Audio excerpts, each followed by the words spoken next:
बिस्मिल्लाहिर्रहमानिर्रहीम। अस्सलाम वालेकुम। मैं हूं डॉक्टर मोहम्मद असलम फ़हीम। नाज़रीन, जिगर जिस्म का दूसरा सबसे बड़ा उज़्व होता है।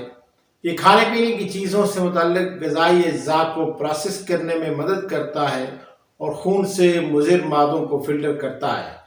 जिगर में बहुत ज़्यादा चर्बी जमा होना जिगर की सोजिश का सबब बन सकती है, जो जिगर को नुकसान पहुंचाकर जिगर को दागदार कर सकती है, यानी फाइब्रोसिस पैदा कर सकती है।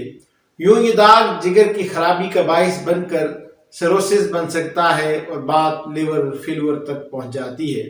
नाज़रीन, आज की वीडियो में हम जानेंगे कि फैटी लिवर की अलामात क्या होती हैं, ये क्यों होता है, और इसके होम्योपैथिक ट्रीटमेंट पर भी बात होगी।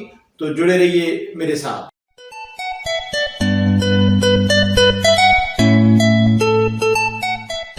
नाज़रीन, जिगर जिस्म का दूसरा सबसे बड़ा उज़्व है।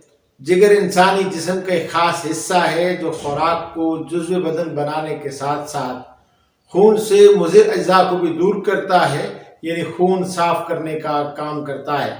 नाक़िस ग़िज़ा की वजह से जहाँ दूसरी बीमारियां आम हो रही हैं, वहाँ जिगर की बीमारियों में भी मुसलसल इजाफा देखने में आ रहा है, और बिलखसूस फैटी लिवर यानी जिगर में चर्बी का जमा हो जाना पूरी दुनिया समेत पाकिस्तान में भी तेजी से बढ़ रहा है।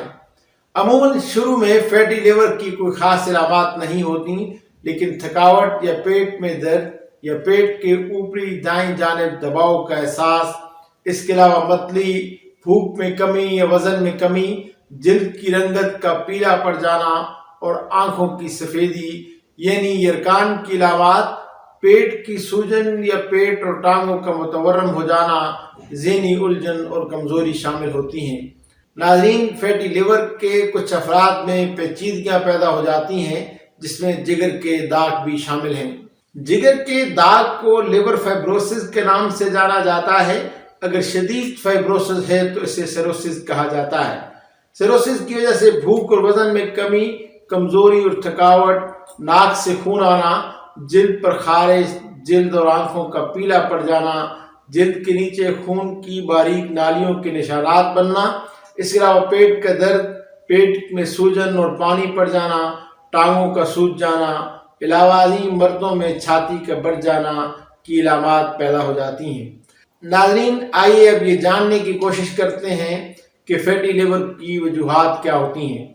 जब जिस्म बहुत ज़्यादा चर्बी पैदा करता है, ये चर्बी को मुअस्सर तरीके से काफ़ी मिकदार में हजम नहीं कर लेता, तो फैटी लिवर हो जाता है। ज़्यादा चर्बी जिगर के खुलियों में जमा होती है और फैटी लिवर की बीमारी का सबब बनती है।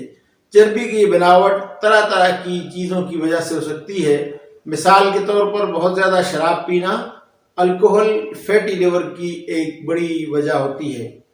ऐसे अफराद जो शराब नहीं पीते, इनमें एक या ज्यादा अवामिल मिलकर फैटी लिवर का बाहिस बन सकते हैं, जिनमें नशास्तदार ग़िज़ाओं का इस्तेमाल, मोटापा, हाई ब्लड प्रेशर, कोलेस्ट्रॉल की ज्यादती, खास तौर पर खून में ट्राइग्लिसराइड का ज्यादा हो जाना इसकी अहम वजूहात गर्दानी जाती हैं। इसके अलावा कुछ दवाओं के साइड इफेक्ट से भी फैटी लिवर की इलामात पैदा होने का अंदेशा होता है। नाज़रीन, यहाँ ये सवाल पैदा होता है कि फैटी लिवर की तशखीस किस तरह मुमकिन है। फैटी लिवर की तशखीस के लिए आपका डॉक्टर आपकी मेडिकल हिस्ट्री और जिस्मानी मुआयना के बाद आपके लिए एक या एक से ज़्यादा टेस्ट तजवीज़ कर सकता है।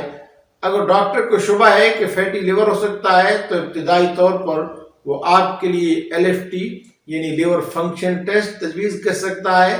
ताहम मर्ज की शिद्दत की सूरत में इमेजिंग स्टडीज या दीगर मसाइल की जांच पड़ताल के लिए आपका डॉक्टर आपके लिए अल्ट्रासाउंड, CT स्कैन या MRI स्कैन भी तजवीज़ कर सकता है। नाज़रीन, तर्ज ज़िंदगी में की जाने वाली तब्दीलियाँ फैटी लिवर की बीमारी का पहला इलाज हैं। आपकी मौजूदा हालत तर्ज ज़िंदगी की आदत पर मुनहसर है, जिसमें तब्दीली से आपकी बीमारी शिफा में बदलने के लिए मदद मिल सकती है। अपना वजन कम कीजिए। अगर आप शराब नोशी करते हैं तो इसे तर्क कीजिए। ग़िज़ाइयत से भरपूर ग़िज़ा खाइए जो ज़्यादा कैलोरी और चर्बी से पाक हो। हफ्ते के बेशतर दिन कम अज़ कम 30 मिनट की वर्जिश कीजिए। Vitamin E supplements fatty liver की बीमारी की वजह से जिगर के नुकसान को रोकने या इनका इलाज करने में मुआवन साबित हो सकते हैं, लेकिन इसके साथ साथ ये बात भी ज़हन नशीन कर लीजिए कि बहुत ज़्यादा विटामिन ई पीने से सेहत से मुताल्लिक कुछ खतरात भी लाहक हो सकते हैं। फल, सब्जियां, फलियां और सादा गज़ा इस्तेमाल कीजिए। फाइन कार्बोहाइड्रेट जैसे मिठाइयाँ, सफ़ेद चावल, सफ़ेद रोटी और बेकरी आइटम्स का इस्तेमाल महदूद कीजिए। सैचुरेटेड फैट के इस्तेमाल को महदूद करें जो सुर्ख गोश्त और जानवरों की बहुत सी मसनूआत में पाए जाते हैं। अपने ब्लड प्रेशर, ट्राइग्लिसराइड लेवल और कोलेस्ट्रॉल की सतह को कंट्रोल कीजिए। बहुत से मामलात में तर्ज ज़िंदगी में तब्दीलियों के जरिए फैटी लिवर को रिवर्स करना मुमकिन है। इन तब्दीलियों से जिगर के नुकसान और दाग को रोकने में मदद मिल सकती है। नाज़रीन, आइए अब बात करते हैं चंद होम्योपैथिक अद्वियात की जो फैटी लिवर की इलामात में फ़ायदेमंद होती हैं। होम्योपैथिक तरीके इलाज में फैटी लिवर के लिए जो अद्वियात इस्तेमाल की जाती हैं, इनमें चेरिडोनियम, लाइकोपोडियम, फास्फोरस, कोलेस्ट्रीनम, एलियम स्टाइवा, ब्राइटरमेयर, नक्स वामिका, कार्डस मरियाना, चुलेंथस और इसके अलावा दीगर कई एक अद्वियात भी मर्ज की नौइयत और मरीज की इलामात के मुताबिक इस्तेमाल की जाती हैं। ये सभी अद्वियात या कोई और दवा इस्तेमाल करने से पहले अपने करीबी होम्योपैथिक मुआलिज से मशवरा ज़रूर कीजिए या फिर हमें कॉल कीजिए, व्हाट्सएप कीजिए या बिलमुशाफा मुलाकात के लिए तशरीफ़ लाइए, इसलिए कि हम आपकी तकलीफ़ को ज़्यादा बेहतर समझ सकते हैं। क्योंकि अवान होम्योपैथिक क्लिनिक को ये एजाज़ हासिल है कि हम गुज़िश्ता 46 बरसों से होम्योपैथिक तरीका इलाज के ज़रिए जो कि इंसानियत की खिदमत में सरगर्म अमल हैं। आपको कोई और सवाल पूछना हो, किसी होम्योपैथिक दवा के मुतालिक जानना चाहते हो या किसी बीमारी के मुतालिक आपका सवाल हो तो कमेंट्स बॉक्स में इसका इज़हार ज़रूर कीजिए। अपना और अपने प्यारों का बहुत ज़्यादा ख्याल रखिए। मिलते हैं बहुत जल्द एक नई वीडियो के साथ। तब तक के लिए इजाज़त दीजिए। अल्लाह हाफिज़।